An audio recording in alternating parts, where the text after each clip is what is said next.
ಸಿದ್ದರಾಮಯ್ಯ ಅವರು ಹೇಳಿದಂತೆ ರಾಜ್ಯಪಾಲರು ಯಾಕೋ ಕಲೆಕ್ಟಿವ್ ಆಗಿದ್ದಾರೆ ಯಾಕಂದ್ರೆ ಶಶಿಕಲಾ ಜೊಲ್ಲೆ ನಿರಾಣಿ ಈಗ ಕುಮಾರಸ್ವಾಮಿ ವಿರುದ್ಧ ಮತ್ತೆ ಎರಡನೇ ಬಾರಿಗೆ ಪ್ರಾಸಿಕ್ಯೂಷನ್ ಅನುಮತಿ ಕೇಳಿದ್ದಾರೆ. ಅವ್ರಿಗೆ ಕೊಡ್ತಲ್ಲ ನಂದು 11 ಗಂಟೆ ದೂರ ಹೋಗುತ್ತೆ, 10 ಗಂಟೆ ಫೋಕಸ್ ಮಾಡಿ ಮಾಡ್ತಾರೆ. Our chief minister is constitutional expert, law graduate. ಅವ್ರು ನ್ಯಾಯಾಲಯಕ್ಕೆ ಹೋಗಿ ಪ್ರಶ್ನೆ ಮಾಡಬಹುದು. ನ್ಯಾಯಾಧೀಶರನ್ನ ಬೀದಿಯಲ್ಲಿ ಬೆದರಿಸೋದಕ್ಕೆ ಇವರಿಗೆ ಅಧಿಕಾರ ಕೊಟ್ಟಿಲ್ಲ. ಪ್ರಶ್ನಿಸೋದಕ್ಕೆ ಅವ್ರ ರಾಷ್ಟ್ರಪತಿಗಳ ಹತ್ರ ಹೋಗ್ತೀನಿ ಅಂತಾರೆ, ಹೋಗ್ಬೋದು. ನ್ಯಾಯಾಲಯದಲ್ಲಿ ಪ್ರಶ್ನೆ ಮಾಡ್ಬೋದು. ನಾಳೆ ಹೈಕೋರ್ಟ್ ಸುಪ್ರೀಂ ಕೋರ್ಟ್ ಡೈರೆಕ್ಷನ್ ಕೊಟ್ರೆ ರಾಜ್ಯಪಾಲರು ಬೈಪಾಸ್ ಮಾಡಿ ಡೈರೆಕ್ಷನ್ ಕೊಡ್ಲಿಕ್ಕೆ ಅವಕಾಶ ಇದೆ, ಅದು ಮಾಡ್ಬೋದು. ಅದ್ ಬಿಟ್ಟು ಬೆದರಿಸೋದಕ್ಕೆ ಅಧಿಕಾರ ಇದೆಯಾ? ಸಿದ್ದರಾಮಯ್ಯ ನಿಮ್ಗೆ ರಾಜ್ಯಪಾಲರನ್ನು ಬೆದರಿಸುವ ಅಧಿಕಾರ ಸಂವಿಧಾನ ಕೊಟ್ಟಿದೆಯಾ?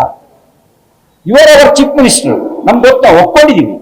ಆದ್ರೆ ನಿಮ್ಮ ವರ್ತನೆ ಕಲಾಸಿಪಾಳ್ಯದ ವರ್ತನೆ ಇದೆ.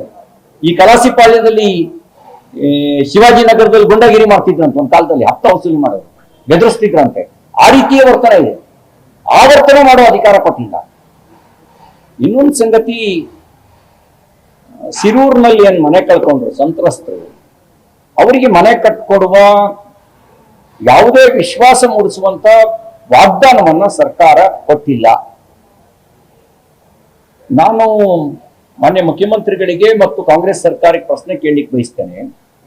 ನೀವು ವಯನಾಡಿನ ಸಂತ್ರಸ್ತರಿಗೆ ಕಳಕಳಿಯನ್ನು ವ್ಯಕ್ತಪಡಿಸಿದ್ರಿ, ನಾವು ಅದನ್ನ ಸ್ವೀಕಾರ ಮಾಡ್ತೀವಿ ಸಹರ್ಷದಿಂದ. ಯಾಕೆಂದ್ರೆ ವಯನಾಡು ಕೂಡ ಭಾರತದ ಒಂದು ಭಾಗ.